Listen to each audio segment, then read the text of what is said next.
যুবসাথী প্রকল্প নিয়ে ইতিমধ্যেই দুইটি বড় আপডেট উঠে এসেছে। প্রথম বড় আপডেটটা হচ্ছে যুবসাথী প্রকল্পে যারা আবেদন করতে পারেননি তারা ফের কিন্তু নতুন করে আবেদনপত্র জমা করতে পারবেন, বড় ঘোষণা করেছেন মুখ্যমন্ত্রী। তাছাড়াও যুবসাথী প্রকল্পের এপ্রিল মাসের টাকা ইতিমধ্যেই অনেকেই ব্যাংক অ্যাকাউন্টে পেয়েছেন, আবার অনেকেই এখনো পর্যন্ত টাকা পাননি। তাছাড়াও যুবসাথী প্রকল্প থেকে প্রতি মাসে ১৫০০ টাকা দেওয়ার কথা থাকলেও চলতি এপ্রিল মাসে অনেকের ব্যাংকে ৩০০০ টাকা করে ঢুকতেছে। ৩০০০ টাকা কাদের দেওয়া হচ্ছে? আপনি যদি এখনো টাকা না পেয়ে থাকেন তাহলে কবে নাগাদ পাবেন? এছাড়াও মার্চ মাসে যে ব্যাংক অ্যাকাউন্টে টাকা পেয়েছেন সেই ব্যাংকের বইয়ে এবারে টাকা যারা পাননি তারা কোন অ্যাকাউন্টে টাকা পাবেন, কিভাবে বুঝবেন আপনি টাকা পাবেন কিনা, সমস্ত আপডেট কিন্তু আজকের এই ভিডিও থেকেই জানতে পারবেন। আর নতুন আবেদন কবে থেকে আপনারা করতে পারবেন এ নিয়ে মুখ্যমন্ত্রী কি জানিয়েছেন সমস্ত আপডেট জানাবো আজকের এই ভিডিওতে। তাই ভিডিওটি সবার জন্যই খুবই গুরুত্বপূর্ণ হতে চলেছে। ভিডিওটি একটু স্কিপ না করে সম্পূর্ণ ভিডিওটি দেখুন, পুরো বিষয়টি আপনার কাছে পরিষ্কার হয়ে যাবে। তো প্রথম অংশেই জানিয়ে দিচ্ছি, এপ্রিল মাসে যুবসাথী প্রকল্প থেকে এখনো যারা টাকা পাননি তারা কবে নাগাদ পাবেন। যারা যুবসাথী প্রকল্প থেকে মার্চ মাসে টাকা পেয়েছেন তারা তো ১০০% নিশ্চিন্ত থাকতে পারেন যে এপ্রিল মাসে আপনাদের ব্যাংকে টাকা ঢুকবে। তবে জানিয়ে রাখছি, আপনি যুবসাথী প্রকল্পে আবেদন করার সময় যে ব্যাংক অ্যাকাউন্টটি দিয়েছেন সেই ব্যাংকে কিন্তু টাকা নাও আসতে পারে।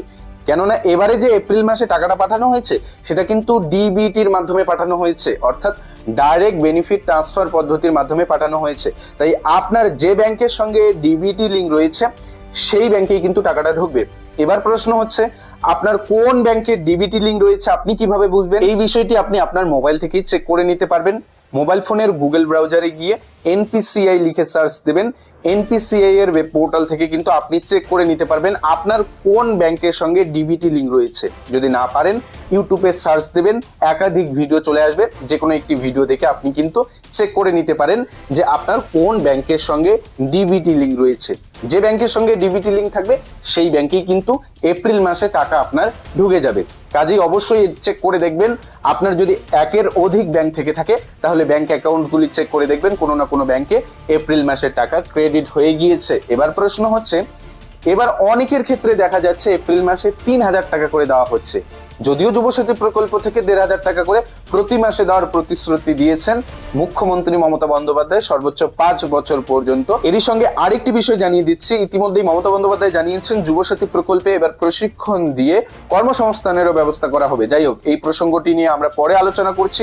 মূল যে বিষয়টা আমরা জানতে চাচ্ছি যে কারা এবার ৩০০০ টাকা করে পাচ্ছে।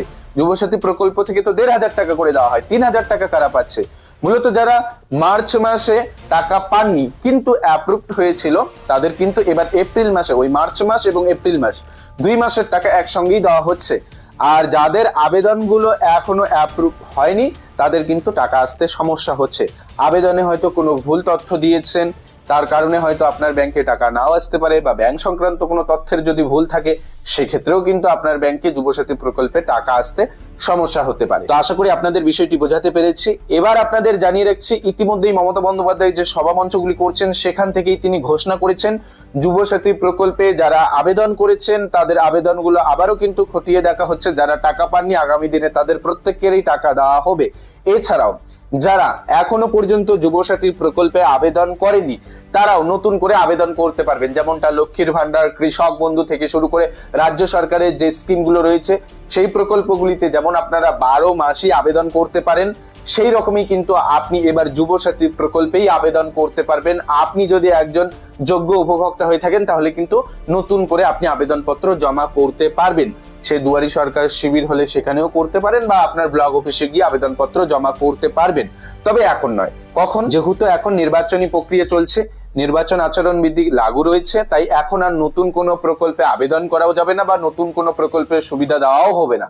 কাজেই নির্বাচন শেষ হওয়ার পর, ফল প্রকাশ হওয়ার পর, অর্থাৎ ভোটের ফল প্রকাশ হওয়ার পর তারপর কিন্তু নতুন করে আপনারা আবেদন করতে পারবেন। যদি দুয়ারি সরকার শিবির হয় রাজ্যে সেখানে গিয়েও আবেদন করতে পারবেন, অথবা আপনি আপনার ব্লক অফিসে গিয়েও কিন্তু আবেদন করতে পারবেন। তো যখনই আপনারা নতুন করে আবেদন করতে পারবেন অবশ্যই আপনাদের কিন্তু ভিডিওতে আপডেট জানাবো। এই প্রসঙ্গে আরো যদি নতুন কোনো খবর আসে অবশ্যই আপনাদের ভিডিওতে জানানোর চেষ্টা করব। আজকের এই ভিডিওতে মূলত আপনাদের এই আপডেটগুলোই জানানোর ছিল। আপডেটগুলো যদি আপনাদের ভালো লেগে থাকে তাহলে ভিডিওটিতে একটি লাইক করে দেবেন। যারা চ্যানেলে নতুন চ্যানেলটিকে সাবস্ক্রাইব করে রাখবেন। ফেসবুক পেজ থেকে ভিডিওটি দেখে থাকলে পেজটিকে ফলো দিয়ে রাখবেন। ধন্যবাদ।